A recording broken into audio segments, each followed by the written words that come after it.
We incarnate on planet Earth not to receive anything from the world whatsoever, but we incarnate to release the gifts, the talents, the capacities, and the powers that are within us. People have a tendency to think that the world owes them something or that people owe them something.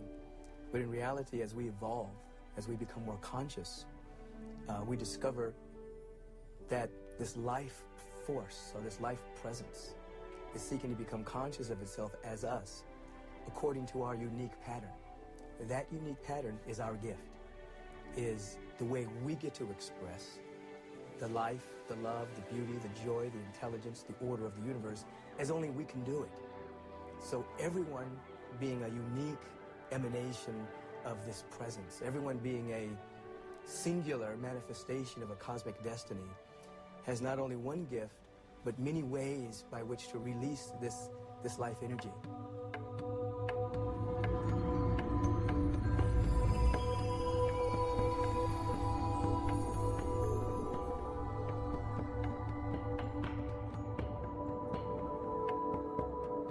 You know, life itself is a gift, and it comes with a beautiful wrapping paper. And often, we don't uncover the wrapping. We are just caught up with the beautiful colored, glittery wrapping paper. We never go into the depth of what life is. So we need to unwrap the gift that life has offered to us and discover really what is inside of us. It is our unique way of expressing love, a unique way of revealing creativity, a unique way of downloading wisdom and beauty and all of the transcendent qualities that are everywhere present. Some are more specific. Some have a proclivity towards doing that musically. Some can do it vocally. Some do it through architecture or through healing. But ultimately, as an individual releases their gift, they're actually releasing the next stage of their own evolution and activating that same vibration and frequency in others as well. It's why we're here. Well, everybody does have a gift to give, and the gift is the essence of who they are. The sun has to shine. It's the nature of the sun to do that. It doesn't withhold its shining, and it doesn't shine to get feedback. It just does it because that's its nature. And it's our nature to love. It's our nature to express ourselves. It's our nature to give. If we are from that which is all, then we contain all within us, and we have some unique aspect of that allness that we are. Just like nature contains flowers of many different varieties, we're all different varieties of this God consciousness that's manifest in physical form. Knowing that we come from that and that we're returning to that, we can't be anything less than that. I mean, we are literally expressions of God. You know, a lot of times in life, it's like you're lifted to the top of the mountain for a moment just to show you what's there. And then you have to go back to the bottom of the mountain and you have to climb. If you take away the humanity of the journey, you take away part of what is to me most beautiful.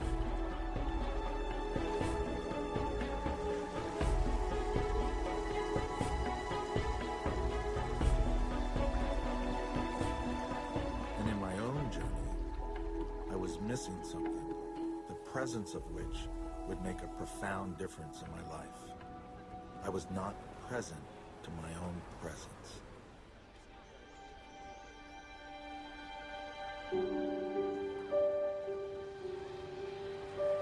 And I had no idea that the fact that I had no relationship with the closest living woman, blood relative on the planet to me, was what was affecting me so profoundly.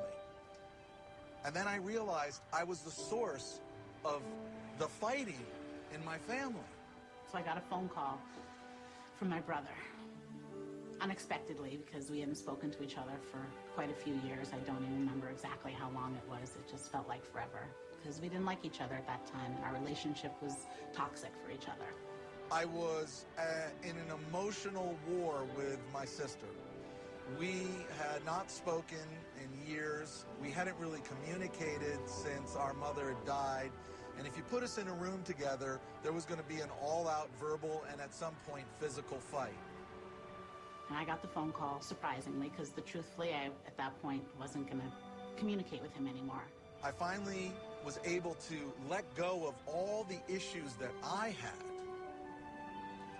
and call my sister. He called, and I said, Dad okay? Is Tata okay? And at that point, that's who we had left in our life, my brother and I. She hadn't heard me cry since our mother died, so the first thing she said was, who died? I said, nobody's dead. Dad's not dead. No. Grandpa, no. But I want to talk to you. And I said, well, I don't really want to talk to you at all. And he said, I really want to talk to you. It's important. I need to ask your forgiveness. I said, something died. I said, what has died is the anger within my own soul towards you, which was really anger towards myself for having abandoned you as your bigger brother. And that just stunned me, and I didn't even know what to do with that, because it was the last thing I was ever expecting, ever, was for my brother to call me and say, can you ever forgive me? All I ever wanted was to say yes. So, of course, immediately I said yes, and what's going on? And I love you, Demian. And he said, I love you too, and I'm really, really sorry for everything. And I told her in that moment, I said, from today forth, I will never, ever, ever raise my voice to you again.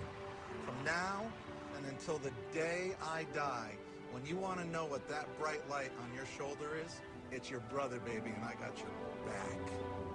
And that was like the happiest day of my life that I'd experienced that day, because my life had just been going away. Everything that I thought was solid and real in life kept leaving. And so I said yes, and we cried on the phone together for a long time, and I'll never forget it. And the power of that moment, the vibrational shift in energy between my sister, Cheyenne Joy, and her brother, Demian, was so profound that that vibration permeated out into our entire family, and our entire family stopped fighting. And I just wanted to be there with my brother and be in the forgiveness with him and be together. And he said, let's be a family. I want to be connected. And I was like, yes, I want to be connected too. I've been waiting, and I'm so excited. And that then began another life for me, which was a life of being connected to my family. I realized that I had everything within my being that it took to eliminate anger in my world. And if I could do that there, then it was possible that I could expand that realm of consciousness to the next realm. And if I could take it from there and expand it to the world, what would be possible?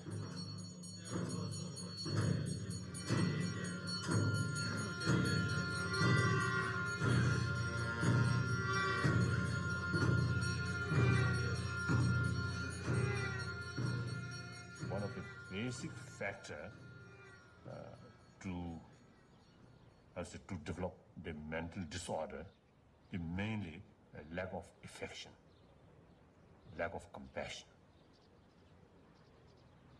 in family or in parents or the society as a whole.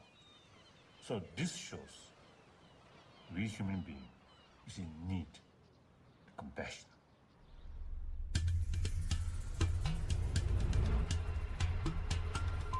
We've all heard, ask and ye shall receive, seek and ye shall find, knock and the door shall be open. This is a law. The universe is always seeking to wake us up. It's always broadcasting what's within us, the powers that are within us, the gifts that are within us. If we ask the question, we've now become receptive.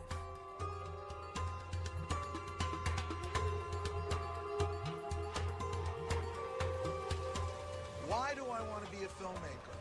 Why do I want to travel the world and create stories about the human existence? And I answered that question because I ultimately believe that it is possible to reach the entire planet through the process of being a filmmaker. And now realizing that I do have an extraordinary gift, I want to share it. I want to make a difference. If an individual really wants to discover their gift, they have to ask, what is trying to express through me? What gift is trying to emerge? What power is trying to become conscious of itself as me? Many people aren't asking that question. They're just asking, how can I avoid pain? How can I get more stuff? How can I fit in to the society in which I'm living? How can I become successful? And perhaps their model of success is something that's been handed down to them by a high-tech, low-touch, consumer-driven society. But when you ask, how can I become more myself? How can I share my gifts? How can I activate my potential? Now you begin to activate the spiritual faculties within you that allow you to hear the inaudible and to ultimately see the invisible. Because you're pulling yourself out of the world. You're pulling yourself into an interior awareness of a broadcast that's always being given. We're guided not by the world, but we're guided by our heart. We're guided by our soul's desire to unfold. I remember growing up feeling like I didn't belong on this planet, like I was an anomaly.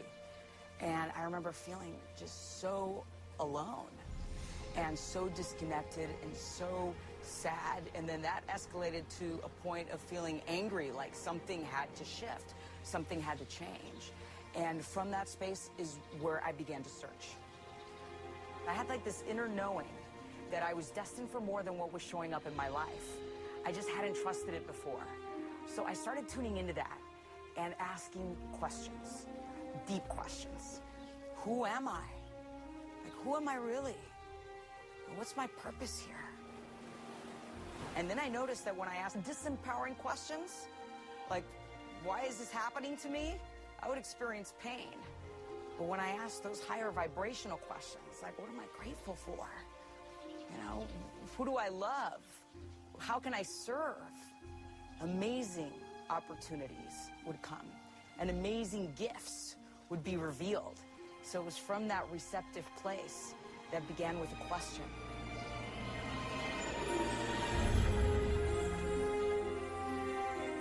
The quality of our lives is directly proportionate to the quality of the questions that we ask, what we create as we speak.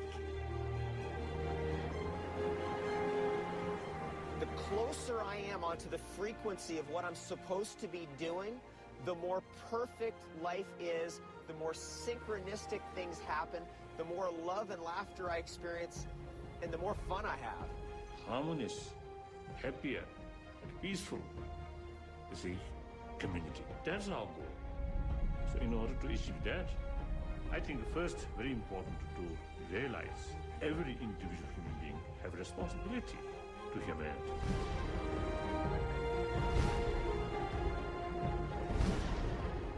The only way that the highest good can manifest